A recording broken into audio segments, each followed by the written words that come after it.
People, citizens of the world, what's up? I'm Questlove. Welcome to a special Friday QLS Live. I guess we're doing it in tandem. This will also be archived on our iHeart podcast, our special with Spike Lee today. We haven't done this in a minute. We haven't done this in the last 2 weeks.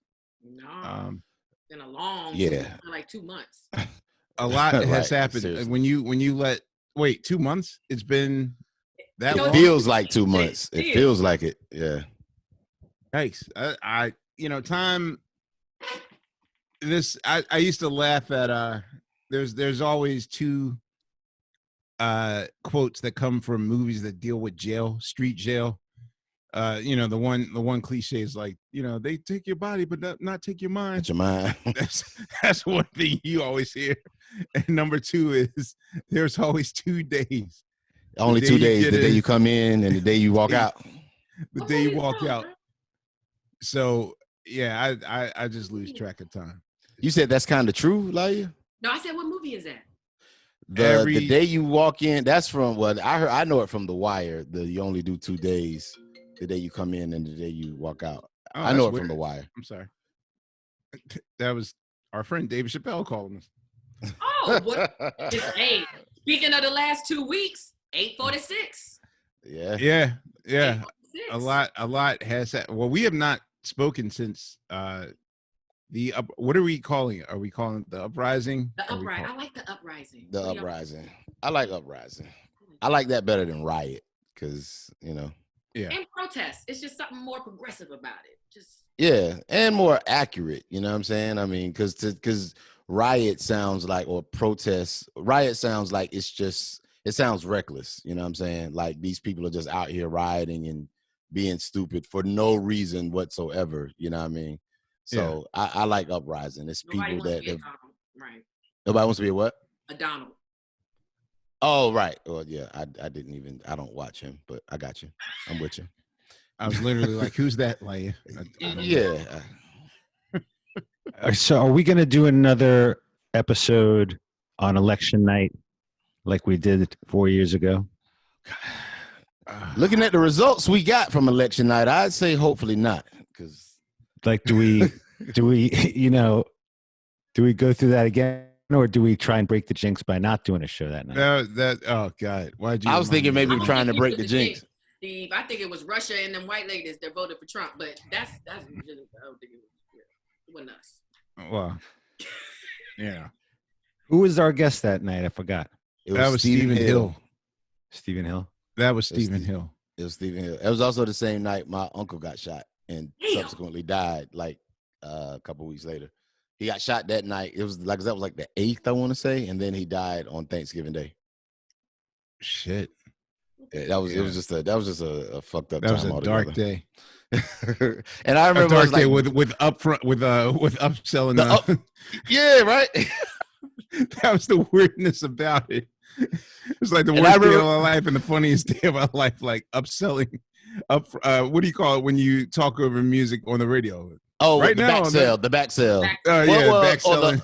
Yeah. Yes, I forgot. And I remember doing that interview and we were all sitting there and everybody had like their laptops or their phones or whatever. And we're all trying to keep it cool. And you just see the shit flipping red. Right. It's like, oh, shit. Yeah. And by the end of the interview, that shit was crazy. Literally in a 3-hour interview, the world changed. Because in the beginning, we were all like, word up, this side. And then by the end of that shit. And by the end, it was a wrap. It was a wrap. That's not happening this time, y'all. That's not happening. No. You don't think so? We should re-air that episode with Stephen Hill.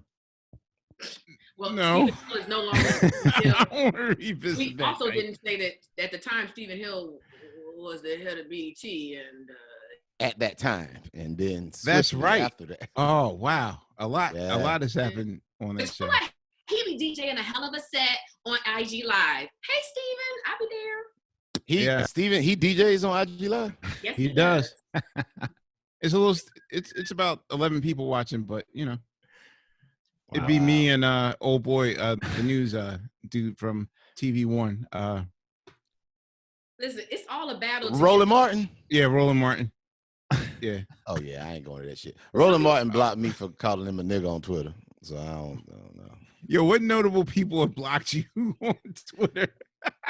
The only one I know of, I remember Roland Martin did. I mean, this was years ago because he was like, "We need." What to did he ban do to it." deserve You it? got a list, Phonte. You got. He just, I don't have a list like yeah. I just say things and people listen. I don't try to provoke anyone. But no, he was just on Twitter, and this was years ago. This was before I found Christ. But he was just like, "Look, Yeah. we need to ban the N-word and all this," and I was like, "Nigga, please." Nigga. And that was it. And he just, he banned me, and he still banned me and still has blocked me. Which I mean, fine, whatever. But then MC Hammer has me blocked. I don't know why, and that And we hurts. want him on the show. like Hammer, like yo, Hammer, if you see this, Hammer, bro, I don't know what I said. It could have been a joke, or whatever. But look, man, I saw the Too Legit to Quit tour, the Please Hammer Don't Hurt Them tour. When I was in like 7th grade, it was you, Boys and Men, and Jodeci. That shit changed my life. Like Hammer, please, all is forgiven, bro. Like, come on the show, man. Let's Please, talk. Hammer, please. Please, Hammer. Please hurt us. Don't hurt him. Right? Please hurt us. I would love to have y'all come to Jesus Moment on this show, much like we had your Solange come to Jesus Moment on this show.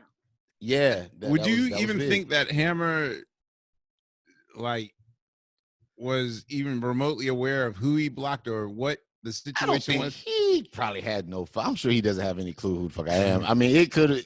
I don't know what it could have been. It could have been a joke. It could have been whatever. But the bottom line is, I was following MC Hammer. Like, I mean, I fuck with Hammer. Hammer a legend. But That's dope. so if we can get him on the show, we straighten it out. Maybe it's a snap. We can easily get him on the show. I don't even know why. Okay. I would like to get Hammer. The other guy on too, please. From Stephen Hill. Roland Martin. Roland Martin. Yeah, let's get him on. Oh, yeah. Let's straighten that out. Cause It's time. I mean, we Phonte. can because he gonna Phonte, listen. I'm come on. not ducking no smoke from nobody. I just don't think because he has very specific views about the N-word and like coon and stuff, and I don't use that word, but yeah, he's like very big on those words, and that is yes, I use like nigga is noun, adjective, verb, and adverb. So listen, That's damn near your doing.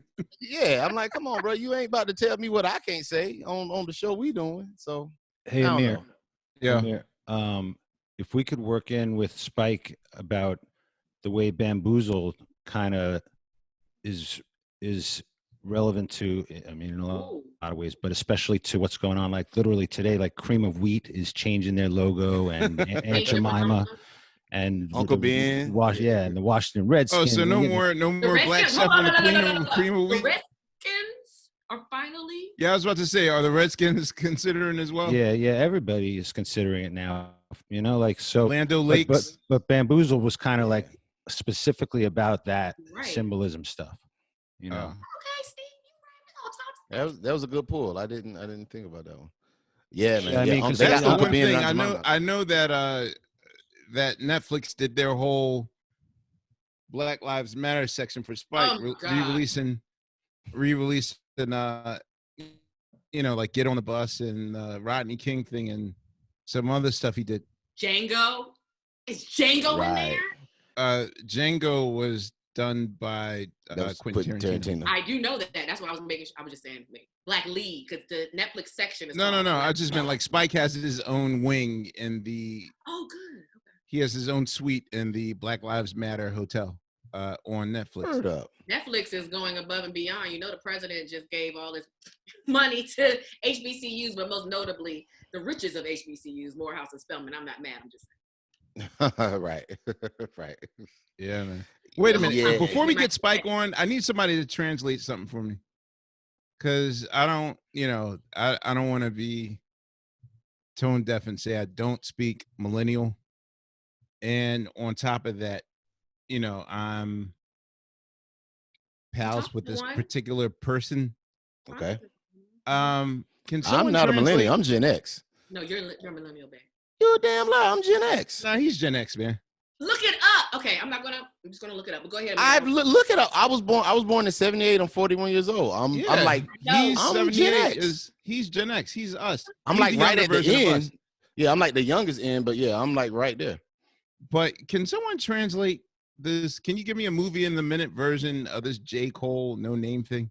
Oh, what's that about? Yeah, I saw a Jesus story about it. Christ. Come on. Okay. Never mind. Too much. No, it's not too much. It's okay. So, movie in a minute. J. Cole, No Name. Okay, No Name, and I'm just giving context. No Name did a talk, which I did not see. I just saw kind of the out, Right. the out, the fallout of it. She did a talk with Boots Riley on Live, I think, and they were just talking about, I guess, socialism and police abolition. Like they were just having a conversation. I didn't Mhm. see the entire thing in context, but the fallout, the what I saw from the fallout was that, oh, he was over talking her and it went left, right? Okay, so then J. Cole puts out a song and he's saying, yo, it was this sister on her timeline. She don't like the crackers, she don't like the police, she don't like this. And it was something about her tone that's bothering me. Now, at no point in this song did he ever say No Name. At no point in No Name's tweets or in her talk with Boots Riley, as I understood, she had said something about all these rappers, these rich rappers or something. They ain't said nothing, but she never said his name or anyone's name. Right. So Cole puts out this song saying it's this girl online saying this, that, and the third. I don't like her tone.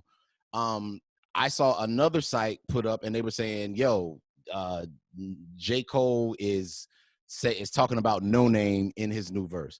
Now, at no point in time in any of this did he ever say her name in the verse. And to my knowledge, at no point did she ever say his name. So as far as where I'm sitting, all this shit is just fucking conjecture to start, right? It's just y'all niggas is just Speculation. it's all fucking speculation. So the song comes out, people say it's immediately about No Name. Everybody loses their shit. Oh, he's policing a woman. Why she talk about her tone policing, all this shit. Right. And it just becomes a shit show. So then the next morning, Cole put out a series of tweets. And he was just like, look, I said what I said. All love to No Name. He was like, she's doing the work. I'm not a dude to be reading like that. And these are his words. He's like, I don't be reading I'm not a like dude that. to be reading like that. Yeah, he's like, I don't be reading like it. Okay. I'm shocked, J. Cole. I thought you were a dude that be but reading. he says it in his verse. He's like, yo, don't let my degree fool you. You can have, just because I went to college doesn't mean I'm as up on these issues as everyone else. So that was that. And I mean, that was it to me. It was just a shit show for a day. And I mean, it Okay. Yeah, I came in the middle of it and didn't, Can I just was say one Donald more Glover walking to an apartment on fire. Like, exactly. That's exactly. I was like, what in the hell? exactly. Can I just say one more thing before we bring Spike in because he's here? I just wanted to say congratulations to old girl who created You About to Lose Your Job, because I don't know if y'all heard, but she found her family and they got her off the streets. I was just really excited about that story. And are you serious? Yeah. Her Holy shit. got her, and she was like, y'all have no idea what that did for me. So I wish I had her name in front of me, but I don't. But I just thought that was a dope story. I had known it.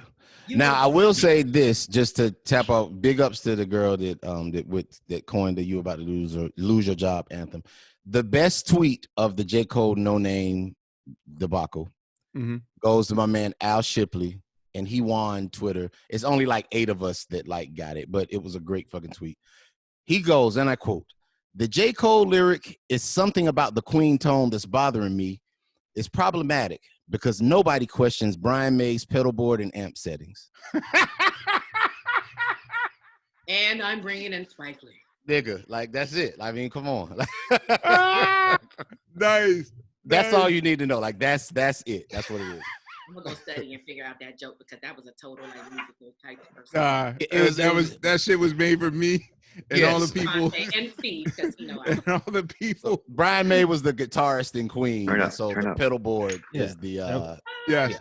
Ladies and gentlemen, we are joined by a friend of the show, newly bestowed Academy Award winner, storyteller, orator, African-American griot, and always the a cinematic provocateur, one of the last original storytellers we have today. Please welcome back to QLS Live and Questlove Supreme for his second appearance, our pal and friend, Mr. Spike Lee. How you doing? What up? Yes. How's everyone doing? Everybody safe? We good, Yes. brother. We good. As How far as you? we How you know. holding up? Are you in a Good. museum right now? Nah, this is my office here in the People's Republic of Brooklyn, New York. Fort Greene, baby. Yes, sir. That same The spot I fort. visited with the baseball mitt in the room. Yeah. But this one in the editing rooms. Oh, One okay. of the I took a editing nap in that room once. I forgot what I was there for. You had a Super Bowl party or something, and I fell asleep. Yeah. Where is everybody? I'm at home in North Carolina, Raleigh, North No, Carolina. Kakalaki, I'm Yes, in indeed. Los Angeles. LA. I'm in Manhattan. I'm money making. And I'm in a ranch somewhere in Westchester on a friend's farm, but I just closed in on my house yesterday, so Yeah. Yes. I'll be back to New York. Congratulations. Thank you. I'm a Where- farmland now. What can I ask? What borough? This is in Palisades. All right. So- So, what exit? I'm learning my neighborhood right now. What but it's, exit? What exit? I guess 9W. I think that's what I Oh, saw. wow. all love. Yeah. So So happy Well, it's June good, it's to good. you, by the way, because it is June 19th. yes. Yeah. Today is. It is. Oh, today's the 18th. Look at Laiya's face. Shit. My bad. Yeah, it is Yeah. June 19th. Yeah. We can edit that. No, we can't.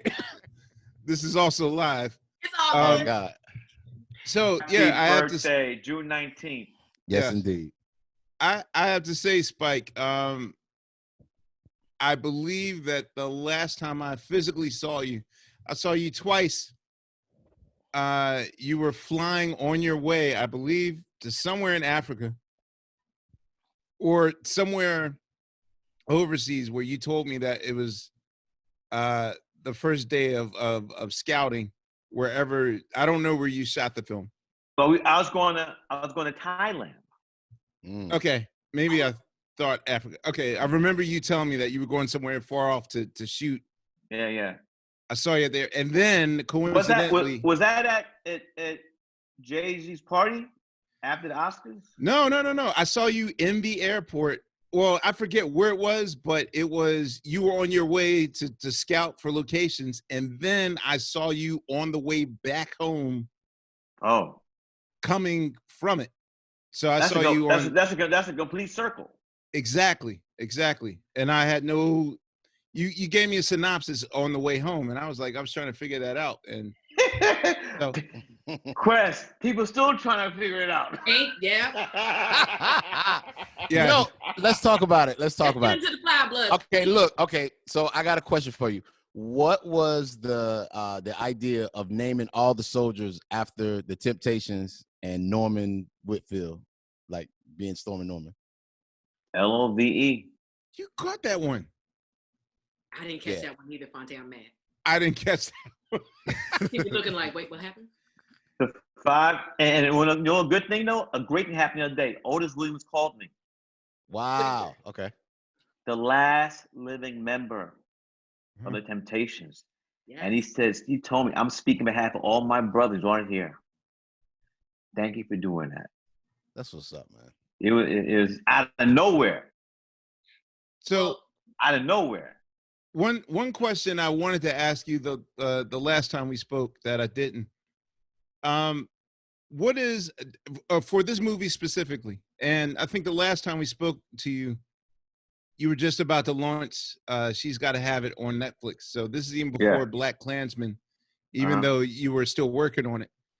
But okay, so I guess I can start with now. Like now that this is in the can, what is your daily or weekly process when it comes to conceptualizing what do you want to add next to your canon? Like, I don't know the name of whatever movie you're about to do, but like, does the idea start in that room that you're in right now? Do you sit for silence? Do you have a notepad where you? I'm open. You know, I think that I've learned. Quest, I think you might forgot. I'm 63 years old. I'm in my fourth. I'm in my fourth decade. Mm-hmm. So I've learned that I gotta be open when the muse comes. I just can't like sit. All right, now I gotta think of an ideal. It doesn't for me. Mm-hmm. It doesn't work like that. So I just gotta be open and to the muse. I trust it. I trust the muse. So where did it start for this film? Like, what was Okay. When we were interviewing him, when we interviewed you at Electric Lady, you were telling us, singing the praises of 1917, right? That was the movie.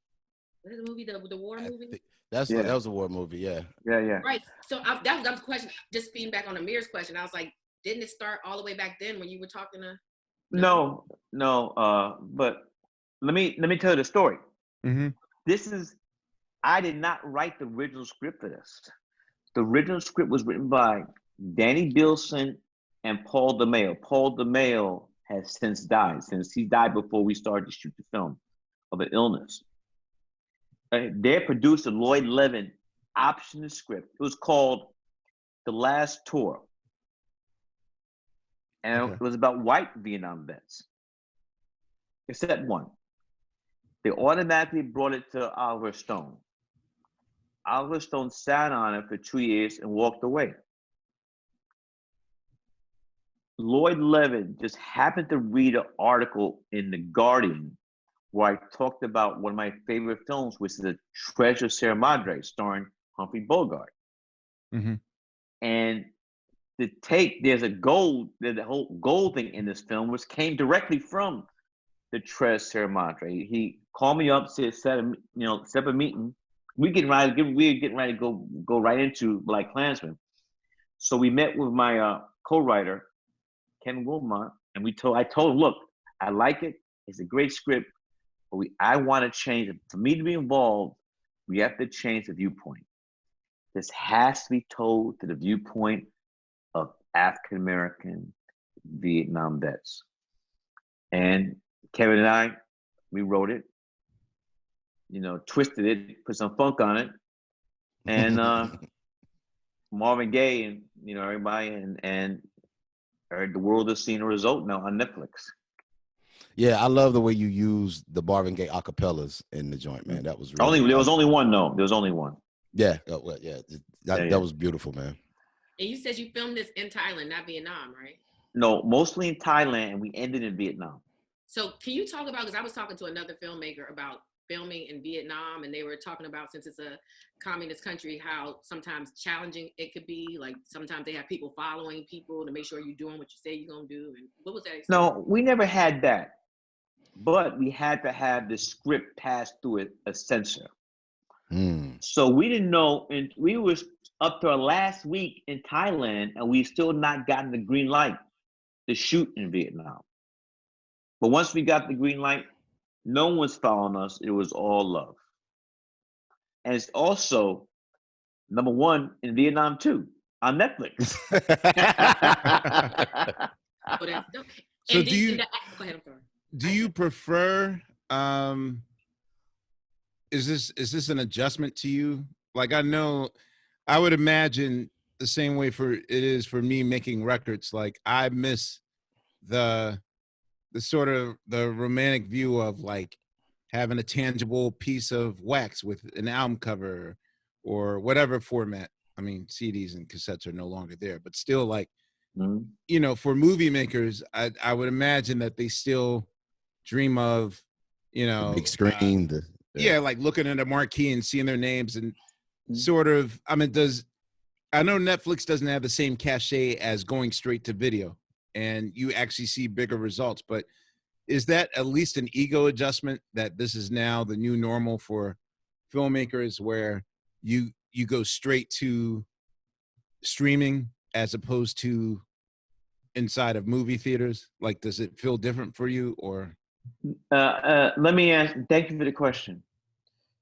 Netflix was the last place I had to go. And every other studio said no, coming off Black Klansman. Even coming off of an Oscar win? Well, the Oscars did not happen, but we were nominated. Right, okay. 6 nominations. Everyone else turned us down. So God bless Netflix. Now, of course, no one knew the world was going to change. Mm-hmm. So a lot of people have films ready, but their studios, which they made them for, does not have a streaming service. So because of that, and this was Netflix film, this film debuted all around the world at the same time. Before the world changed, BC, not before Christ, but before Corona, COVID. I was going to be the president of the jury, the first Black president ever at the Cannes Film Festival. Cannes? Wow. Yes. And this is, you didn't hear that? And this I didn't is know. gonna, in the world premiere of The Five Bloods is gonna be in Cannes, out of competition. Wow. The world changed. But the answer, give you a deeper answer. Plans change. And everybody that died had plans.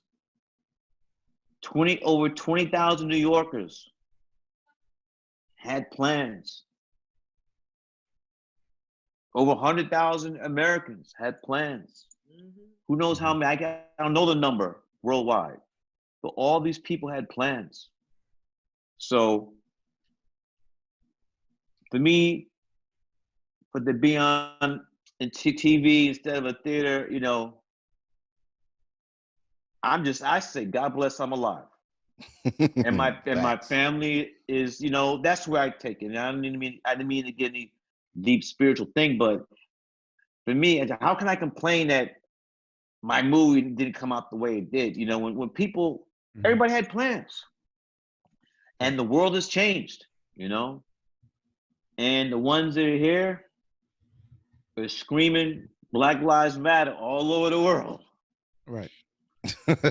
Facts. The timing couldn't have been more uncanny. Yeah, exactly. And then another thing, I know you have questions for me, but if I don't say something right away, then I have to get it, because I'm dyslexic. That's how I pronounce dyslexia. And when dyslexic, shit keeps slipping. Understood. So I'm crazy anyway. People asking me, friends and journalists, Spike, didn't you, when all this shit happened, didn't you run back and shoot that Black Lives Matter scene? Wrong. That is the first thing we shot. Wow. Really? Occasion. This is the slate for a camera. Wow. The first date of principal photography was March 25th, 2019, and we went to May 21st, 2019. So again, the first day of principal photography was March 25th. A full year before. We shot the Black Lives Matter scene in pre-production. Wow. Hey. So there was some, look, I'm not trying to get old. Anyway, there are a lot of things that happen in this film that's on some spiritual level that nothing to do with. That's happened with a lot of your films, though. Like, well, we were talking before, like before you came on, about how Bamboozled, and like how now we're seeing like they're getting, Uncle Ben and Aunt Jemima, and like they getting all that out the paint. You know what I'm saying? And you were showing that, that was 20 years ago. Are there, whoa, you leaving out something. Do the right thing. We were talking about global warming. Right. Yes, you were. You were talking about global warming. You know what my friends call me? What? Negro Damas. They be like, Spike, you be talking about shit before shit even happened. You did.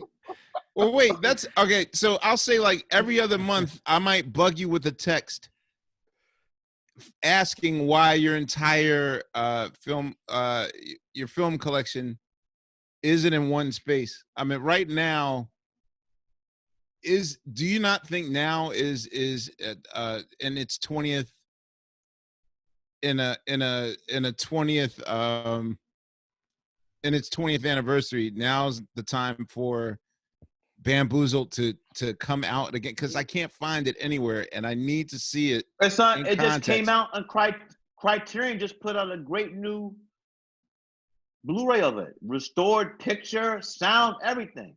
Bamboozled's a Criterion Collection film. Yes, where you been at? Yo, man, We've been in the house. This is It came out like 2 months ago. this Yo, can y'all this tell is me a what that very means? Can y'all tell this me is a what that very means? bittersweet. Like in my mind, I'm such a film nerd. I'm like, Can you just wow, tell I us wish what the one day I could be a Criterion Criterion film. Can you just tell And us what it now means? this is the film. Say it again. Can you just tell us what Criterion films mean? I will. Just hang on. I'll explain to you. I will say that. All right. So living on a tour bus for like the last 25 years, you know, you just buy any and every DVD that to keep your mind occupied. So Criterion Collection is basically like it's the upper echelon. Rolls Royce. Yeah, it's the upper echelon of film releases. It's like a committee that decides that this particular film, regardless of its stature and the box office, whatever, deserves the royal treatment. I mean, now, you know, companies are doing that now that, you know, there's 25th anniversary of this and 35th anniversary of Purple Rain and da-da-da. But like back in the day when Criterion approaches you and says, we would like to re-release, it would be like an independent label deciding, okay, I'm going to take Phonte's first record, the first Little Brother record, The Listening, and give it the royal treatment, remaster it, new album That's cover. great analogy. Great analogy. Yeah. And so, wow, that's funny. It's always been my dream to be in a Criterion. And now Wow, you be are. careful And for now what you you ask are. for. Because you were Parch Monkey. I mean, oh, but, Hey. Can't say that? He's in a band sitting on some steps. Anyway. Oh. Oh, wow. Now that just hit me on 12 levels. I love you. Wait, can I just ask this question, Spike? Because Go ahead. you more than me, but like you said, you are Negro Damas. And what does it feel like present day? Because we were just talking about this before you came on, where number one, we have protests, including all kinds of people outside of us. Number two, we wake up to no more Uncle Ben, no more Ain't Your Mama. Twitter says Juneteenth is a holiday. New York says Juneteenth is a state holiday. Like, I feel overwhelmed. What does it feel like? It's a lot. In other words, how many calls did you get? How many calls did you get the last 2 weeks to explain stuff to them, and how many And you've been you were explaining. how right. many rough You were drafts right. did you have to read to make sure that this tweet was okay? And But listen to this though. help, Here's Spike. my What do I an- do? Here's my answer. They better leave motherfucking Uncle Ben alone.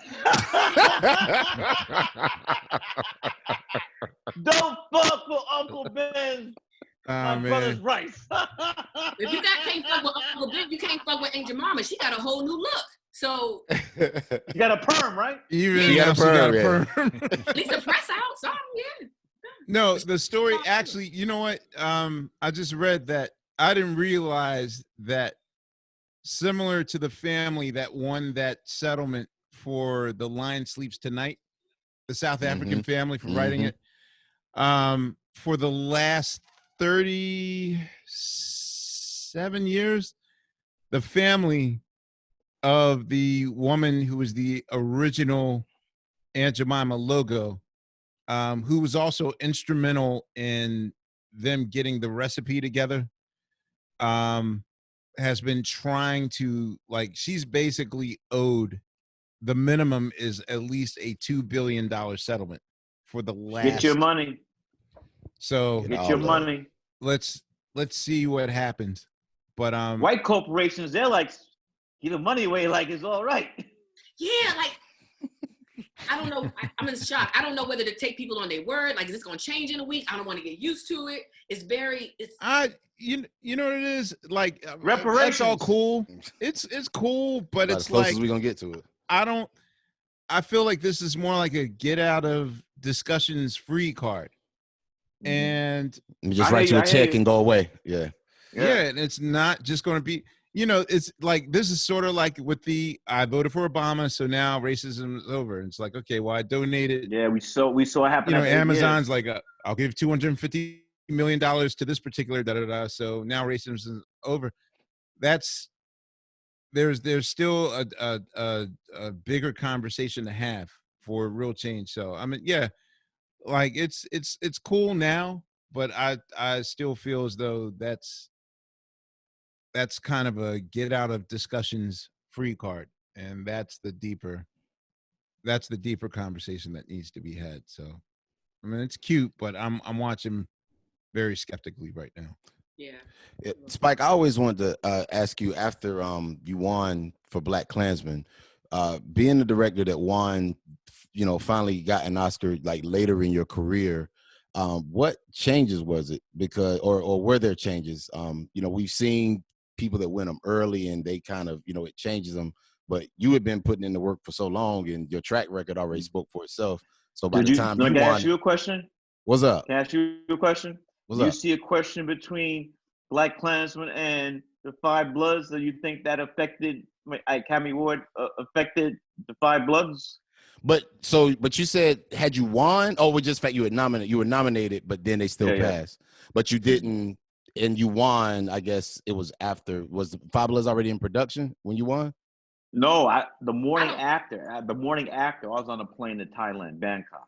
Ah, okay, I got So the the answer time to right. that is no, then, right, Spike? Like, So even after you won, it was Yeah. still a fight to get your stuff put out. No, I mean, the deal was done. I'm just saying that Netflix was the last one there was no one else to go to.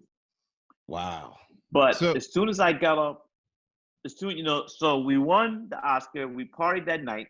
That morning, I never went to bed, packed my bags, and was on a plane to Bangkok, Thailand. It was LAX. No, I'm sorry.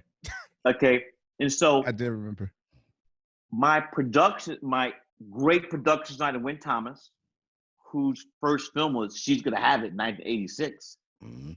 My cinematographer, Tom Siegel, they had been in Bangkok for 4 weeks already because I still had to do this Oscar shit. So I had to catch up. So the minute I landed in Bangkok and that 100 degrees hit me upside the head, that Oscar stuff was out the fucking window. It was over, yeah. I had to catch up because we're getting ready to shoot a movie. So all the Oscar stuff between LAX and Bangkok was gone. Wow. Question. I don't even know. I guess it would be more apt to ask an actor, what kind of director are you? Are you the director that well no. Okay, so I asked Paul, I can answer that. Oh, I asked Paul Thomas Anderson this question. Like Paul Thomas P.T. Anderson is the type of guy that will do 20 takes of the same scene because he knows by like the 13th time there will be a certain rhythm that feels natural. But the level of intensity that you got Delroy Lindo did really give you in this film. His Oscar most Award-nominated Delroy Lindo. his most intense I think he's acting. gonna get it, yeah. So, like, how many takes does it take to get him to that level? Like, was this just take one he was on, or it took a few times? No, I mean, I would give it more than one take, but here's the thing. This is my 4th film with Delroy, but it's been 25 years between this and the last one. Delroy first worked with me, played Weston Archie. Yeah. Next. Malcolm X, great. He was in He Clockers. played Clockers. the drug kingpin. Also, he played my actual father. Father in Brooklyn. Brooklyn. Yes, he did. Really. I forgot about Crooklyn. So yeah, he played my father. So, and all you guys, ladies and gentlemen, you all know this, that you can have great talent, but sometimes You get lost in the sauce, putting in work, but you get that vehicle, you get that role. Delroy's been putting in work, WRK for the get. He didn't just show up. You know what I'm saying? Black people been here. Sorry. Why are you fighting the air like Cuba Gooding Jr. and Boys in the Hood? Like, Because Delroy Lindo, the way he laid. why are you fighting the air? Dying in my legs. The way Archie was. Delroy did not fall off the truck. He's been putting in work. And this role, he had the vehicle. He took it to another level. He was in zone. Can we talk about casting? Yeah, I was going to say, how did you? Yeah. In your mind, like, how did you decide that this was the right ensemble for you? I've worked with him 3 other times. Well, Wendell, yeah. I know what he could do. First-hand experience. But Spike, in all fairness, you've done so many movies with such a large collective of actors that you have a vat that you could have picked out of. I mean, you know, from Lawrence Fishburne to, I mean, there's just a vat of people that could have. Nah, me and my wife, we were talking the other night, and last night we were watching, I think they've been showing He Got Game a lot on HBO now. Like they've been showing that a lot. And we were just talking like how you were kind of like the Miles Davis in terms of like a talent scout, like what Miles Davis was to jazz, and being able to see Herbie, to see Coltrane, like the dudes and the actresses and actors that you pick, you know, the stuff that they go on to do after working with you, and you know what I mean, is incredible. And one actor that you chose for the Five Bloods that I love is Jonathan Majors, who plays the son. How did you pick him, and what was the thing you saw in him that was like, yo, he's the one? Oh, Delroy? No, No. Jonathan Majors, the son. Have you seen The Last Jonathan Black Majors, Man in San Francisco? I did. Yes, I have. Yeah. The play scene I didn't see him in that film after he auditioned. That's why I thought you chose him. No, my casting director, Kim Coleman. Wow. Kim Because Coleman. I just wanted to, you know, let's talk. But to talk about you earlier, I mean, here's the thing. Do the Right Thing was Rosie Perez's first film.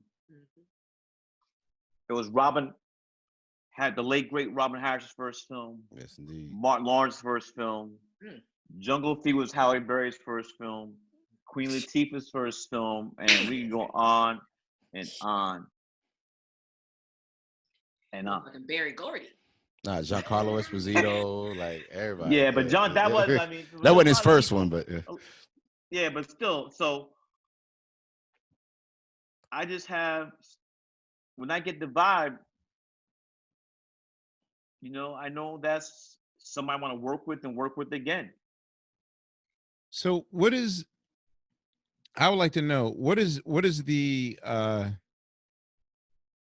the barometer for, I mean, I would think that having a 92 in Rotten Tomatoes, I mean, doesn't hurt at all.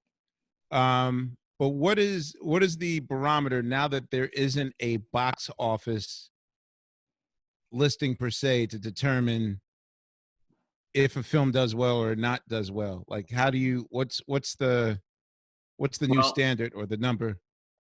Well, I heard that our opening box office, if you could make analogy from the people who saw it on Netflix to people buying a ticket, we opened up like $125 million weekend. That's good, ain't it? That's real good, ain't it? Very good. Okay, yeah, just want to know. But is it good enough for Netflix to say, "Yeah, let's make a deal," or you just say one at a time? No. I mean, there's love. Again, I said before, no one else wanted to do this film. Can I ask a question? Yes. This might be a hot Spray it on. Sprinkle it. hot cold territory. In light of his new studio in Atlanta, did you take it down to? Nah, Did you pitch it? it was nah, and Okay. that's no disrespect to my brother, Yeah, because yeah, yeah. No, I wasn't even trying to go no, there. no. Quest, it's all love, baby. And I just want to say something that, I didn't necessarily show. Me and Tyler are mad cool. Okay. That beef That's was what's up. squashed years ago. I called him up out of the blue. He said, I said, we gotta talk. I jumped, put my black ass on a plane from LaGuardia to Atlanta, went out to his mansion. We sat down, talked, brother to brother, black man to black man, gave each other a hug, and for nothing but love ever since. Remember this. He did not, all that big complex he has. Mhm. He did not have to put my name On a studio. on one of the studios, one of those stages. He didn't have to do that. So But he did, because there would be no Tyler if not for you. But he did. But it wasn't even about that. I know. It's love. So I did not want to put Tyler in a position, like, come on, like. Yeah, straight No, up. I don't wanna I do feel that. you, but I don't would want- think my thing is that if you're, I mean, okay, so establishing his studio is one thing. Here's the thing, though. When I answer that, and if I can adjust that answer. Mm-hmm. I'm not saying I won't do it in the future. Word up. On this particular film, I didn't want to present it to him. Okay, all good. No, I just think in general, like, What is that? Something is coming from. What is that? someone's attacking us. Oh, I was like, what the hell is that? Sugar Steve, what are you doing? Exactly. Sugar. No. I was only asking because I know that he has the complex up and he's open for business. But then I was kind of wondering, like, what's step two? Is step two now, like, for directors and screenwriters, like, is it a studio in the terms of like MGM? Like, is he an option to take it to, or? And is just Georgia stop you from wanting to go down there because of their laws and what they're doing to women's suppression on their bodies and whatnot? Because some people are considering that too. I'm just saying, It is a factor that they, True. I maybe see. not. But see, the thing, I can't answer that question. I don't know if, is the studio in a sense where he's also financing films, or is it that Is it just a place to shoot? Yeah, That's I my don't know. question. I I don't didn't know know the if he was answer. a studio in terms of I don't know that answer. Warner Brothers or MGM. That's what I was trying to ask. Oh, Okay. I didn't think he was yet. So that's just a place to shoot if you want to shoot. As of now, I mean, I don't know what his the end game of it all. Okay. Yeah. That's all I wanted to know. Thank you. That's all I wanted to know. When you did go ahead. kind of following up on that question, when you did X, and as we talked last time, you was like, you called folk up like, yo, it's nation time, let's get it. You know what I mean? Was there ever consideration after that of saying, well, if we can come together to do this, why don't we keep going? What are some of the challenges in self-funding and doing stuff like that? The challenge is really most people lose money when you invest in a film. Okay. And very few of us have disposable income where they could just write a check and like not even be, hurt. Just take them losses. Yeah. So it's not, this thing's been a struggle since 1619 when that first ship landed Jamestown, Virginia. And if history has taught us anything, it's the struggle continues. We take it by day, and it's like you're not gonna chop down a redwood tree with that first swing. But you gotta be John Henry like a motherfucker, though. Right. Spike, can I ask you about the Five Bloods real quick? It's at the end of the movie. There's a picture of Delroy that's shown. It looked like he actually served in the military. Is that the case? Yeah, that was from American Graffiti 2. He did. Wait, what? Wow. I didn't even know there was an American Graffiti 2. Wait, say what? We found it. Like there was such a thing? Yes. How come I don't know about this? I've never heard of American Graffiti 2. Sugar, I didn't know that existed. Google, IMDb, Sugar. I got a computer too. He on the computer. He like, you want to? Yeah, but he's not talking. Let him do it. I haven't seen that. I haven't seen that movie, but I have the soundtrack for it. So if there's a soundtrack for it, it must be a real movie. I'm looking. Because I was going to American ask Spike, Graffiti then 2? technically, did you use any Vietnamese actors? Wow, a more American Graffiti. You're right. Everybody Vietnamese? Okay. Everybody was Vietnamese. So then, okay, so this leads to my next question then. The scene on the boat with Delroy and the guy selling the chickens, right? That shit was real. It seemed to me, did you ever have to have a off-camera come to Jesus moment with the cast because history is so deep in that way and y'all were shooting in Vietnam and some of these Vietnamese actors do have a history with this war in that way? Because it was so, it was so emotional, the part about you killed my father and my mother by these fucking chickens. Yeah, I told my brother to use that because he didn't speak that much English. But I said, Black GI. Right, were there real moments my like father. that? You killed my mother. Yeah. That was because awesome. there's history. Yeah. I mean, one of the key lines, everybody, in the film is, a war never ends. And we had a Vietnamese brother, Vin, say that line. People in America, in Vietnam, are still dealing with this war. It's coming on 50 years from now, 50 years ago. And another thing that I learned very quickly, that if you're in Vietnam and you say the Vietnam War, they say, no. The American War. I know. Yeah. We call it the American War. Yeah. We did not go to motherfucking United States of America. You motherfuckers came here, got your ass kicked. And before that, the French came here and got their ass kicked. You did mention, that was mentioned in the movie, why they was, yes, speaking the French. That's funny. The French colonized Vietnam. Yeah.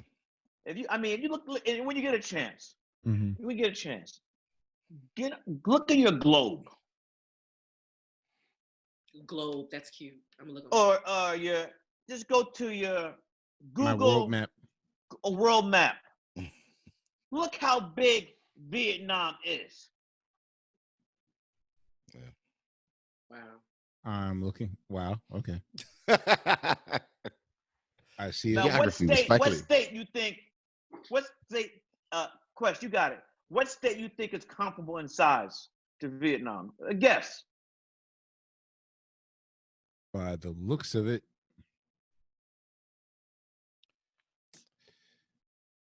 Texas. I mean, not Texas. No. For Texas is bigger than Vietnam. I'm looking. One of the smallest states. Yeah, this could be up in New England somewhere. Mm-hmm. So just say, like, for a guess, maybe it's the size of Rhode Island, or Massachusetts, New Hampshire, Vermont. That is the size of Vietnam. They kick motherfucking ass. Yeah. Spike, were they happy to see you? Did they know when you came to Vietnam? Were they like, Spike Lee? Some did. But we made a conscious effort in this film not to dehumanize Vietnamese people. You did a good job. Not to make them villains. And we treat them with love, respect, and we got that in return. One question I had about because you say, war, that was the theme, war never ends. Was that a part of the decision to keep the main actors the same age in the flashbacks? You know what I mean? And the only one that was young was Chad, Norman. Yeah. It's thank you for the question again. That's I was afraid to ask that question, Phonte. No, I've been asked that question a million times already now. So I have the correct Right. answer. The wording. As I said earlier, everybody, Netflix was the last person who said to do the film. But they said, we're doing it for a price. A price. Legit. I knew it. A Yeah. price. If I to do de-age the de-age actors would have added another $100 million to a film I have to do. It was that $100 million, that's more than the whole film cost. Irishman territory. Another part of this answer, complicated answer, is that in my experience, when you cast younger, Repeat that again, because you had a The Wi-Fi was going up. Okay. we had very few days where the temperature was not over 100 degrees. Okay.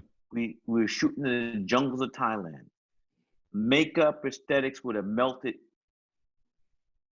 right in front of our cameras. So with all those things I just said, combined with my confidence in the intelligence of the movie-going audience, that the first time they see it, it'll be jarring. But then, like that, the light bulb will go in, off over the head, and like, I get it. This is a memory. So that is the answer to your question. Yeah. My good friend Soraya McDonald, who writes for The Undefeated, and she gave The Five Bloods a good review. She was the one that kind of made that point of just how that was the way, even though it was, it may have been a budgetary restriction, whatever, but that was just a way to show that they never left the war. Like they're still there. That's what Khadijah said. Yes. Yeah. And what did Marvin Gaye sing? War is hell. Yeah. But when it ends, I'm not gonna sing it. When we start getting back together again. So Spike. And then 1 second. Yeah. Question. So I know the question is coming about Marvin Gaye. Marvin Gaye had an older brother named Franklin. Mm-hmm. He did 3 tours in Vietnam. 3 tours. He was a radio operator. And he was writing his brother every week. And Marvin never answered one of those letters. Wow. And I think a lot of ways that album is an answer. It was a letter he never wrote. So Marvin is getting a first-hand account from his brother who's doing 3 tours in Vietnam. Plus Marvin is in Detroit, Motown, so he's seeing the Bloods come back. Maimed, fucked up, strung on heroin. So all those things. I might be wrong, but I think those are the things that all came together that he gave the world the gift of one of the greatest albums ever, in my opinion. What's going on? Facts. So Marvin is a character in this movie. Oh, he definitely is. Did you know from the gate that you were going to use that album, that entire record as? Yes.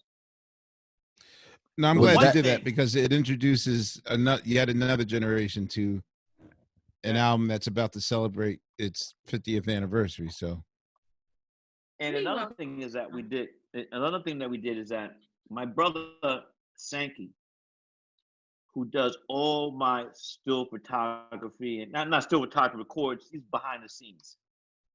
While we were in Thailand, he gave me that a cappella version. I never heard it before. Mm-hmm. I never heard it. Had never ever heard the a cappella What's Going On.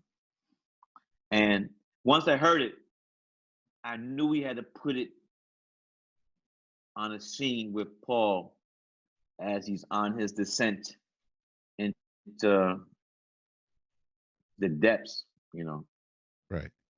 Yeah, I feel like that was your living for the city moment from Jungle Fever. Yeah.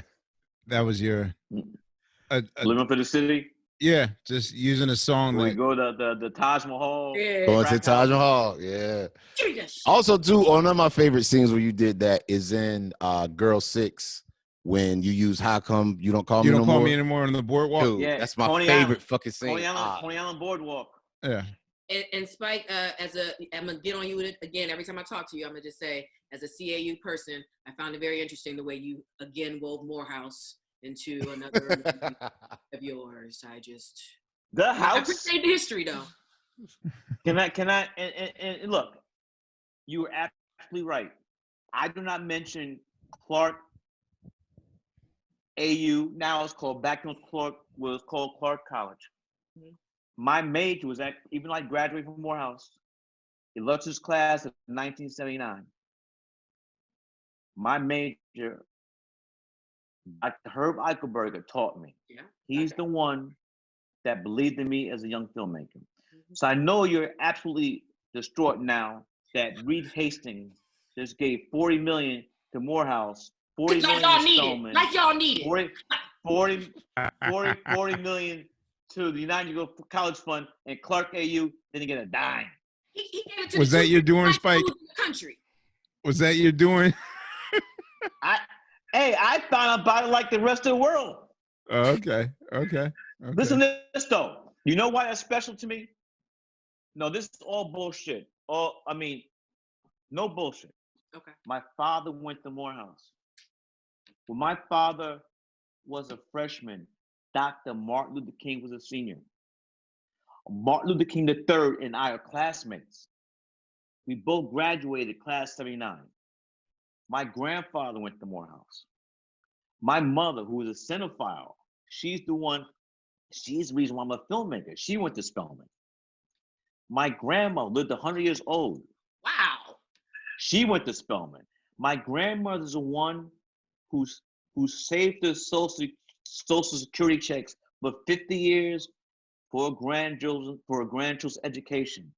I was the firstborn. I had first dibs. My grandmother put me through Morehouse, put me through NYU, and gave me the seed money, but she's got to have it. I get it. So that's why I get it. I show love to Morehouse and Spelman, plus the world's greatest hurdler, Edwin Moses. Edwin Moses, was 1 year ahead of me. Class is 78. So what? Nobody brags about a school like Morehouse men and Spelman women. The house. I'm gonna tell you. The motherfucking house. What? All right. One day I'll do it for Clark, Laiya. Okay. I want Spike to do it for Clark. You ain't gotta do it, Amir. Spike gotta do it. My proceeds from the Harlem Cultural Festival. I'll write y'all. I was about to say your proceeds from the in-game. Bill Nunn, who used to teach at Clark Atlanta. And where you go? I don't know. The house. And Samuel Jackson. Yeah, I knew you was gonna say Sam. Forget about y'all and that Burger King. So Sam and Bill were classmates in Morehouse. wait, can I ask you something though? Yeah. When you saw Sam presenting the award, you kind of knew already, right? I had an inkling, but I didn't want to go for the doping double cross again. I love you so much. I didn't want to go for that. I wasn't going. I was a hit. It was a hit. But I seen that skullduggery, shenanigans, subterfuge before. Right. We all have. Nah, man. I was seen there. that before. I was there, and that was like one of the most electric moments in the audience, man. Like watching that. And seeing Ruth get one too. Like it was just.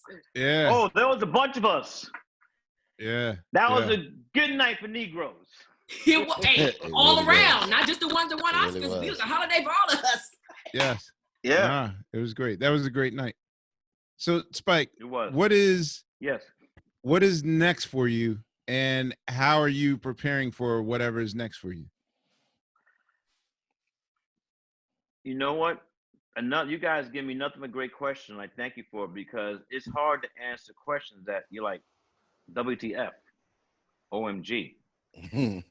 This is the first time that I just had, as my late mother would say, sit your skinny, rusty black ass down. I've been working nonstop. She used to have was 86. Mm-hmm. Do the Right Thing is gonna be 31 years old. This coming June 30th. The film was released the same day as Tim Burton's Batman. I was between feature films, feature documentaries, short films for Michael Jackson, Prince, Public Enemy, Miles Davis, Anita Baker, you know, a whole bunch of people. And then being married 26 years, my beautiful wife, Tanya, 2 kids, grown kids. This pandemic, both, you know, there's 2 of them. Mm-hmm. Oh, I Made know. me, yeah, like sit the fuck down and be still. Stop the ripping and running here and ripping and running there. My family, we were, you know, I just went out the first 2 months just to take out the garbage. Wow. Sometimes you just Now got to it's do that. loosening up. Now it's loosening up. You know, I ride my bike, spend a lot of demonstrations, but I had to be still because I wanted to live, and I don't want to do nothing that's gonna, you know, put my family in jeopardy. Mm-hmm. And when you're just there, you think your mind, and maybe everybody, some other you beautiful people might have felt this way too. My mind was not racing. And it was like, I'm taking this one motherfucking day and a motherfucking time. One day at a time. Sound good. Not trying to plan out what I said, we don't know when it's just gonna change, whatever. I'm just gonna be still. And I've done a lot of reflection. I thought about my brother Chris, who died not recently, but you know, he was a brother right under me. You know, he had a addiction. Mm-hmm. I thought of my mother who died of liver cancer. You saw Crooklyn. My mother died when she was 41 years old. Mm. You know, when I was a sophomore in Morehouse. So I've had time to think about, it's not just all, you know, dark stuff, but I've had a lot of time to reflect. The good and bad, which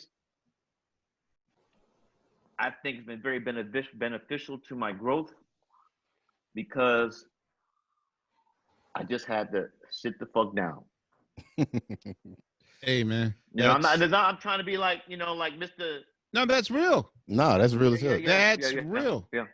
Even when at the beginning when you were saying, you know, like I'm 63 years old, like me and my wife were even talking about that, about how you've always been someone who, your output has always been very prolific. And so you've always, like every year or at least every other year, we know Spike got something coming.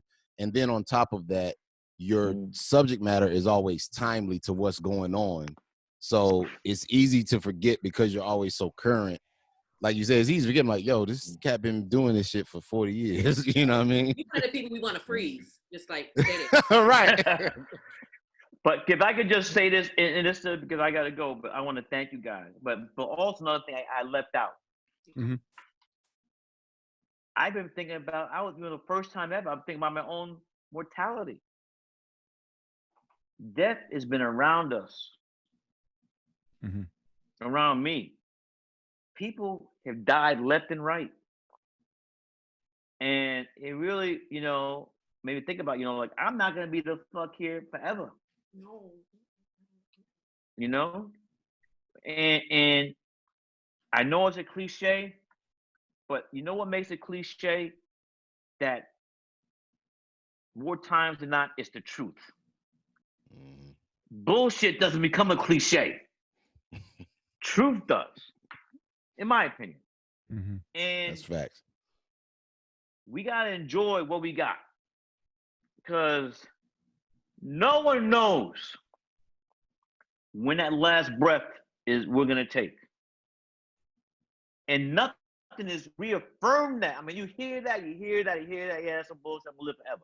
But living through New York City in this epicenter, Yeah. that change is like I said, nah, that shit is real. We gotta enjoy this shit while you're here. That's like, that ain't no shit. Cause this was a motherfucking epicenter. New York City. People dying left and right. Funeral homes have motherfucking U-Haul trucks. They're unrefrigerated. People have to call the cops because bodily fluid and just a stench is like, it's just been crazy. Oh, that's the shit you don't see on Like I live in Fort Greene, not right next to Brooklyn Hospital, and you see the refrigeration trucks they had. They're gone now. Yeah. But they had to bring in refrigeration trucks to keep the course of the dead bodies, on ice. Yeah. And the last thing, yeah, I promise. You have to go. And Questlove, I'm gonna really single you out for this. We got time. Or do we? My brother, I'm gonna sing you out because I want to let you know that I love you, and it's love, love, love. And I think that this is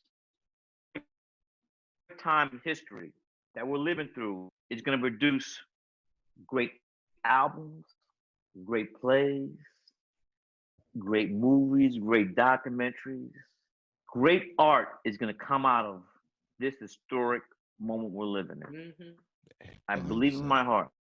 Amen. But for me, what makes artists great is a God-given gift.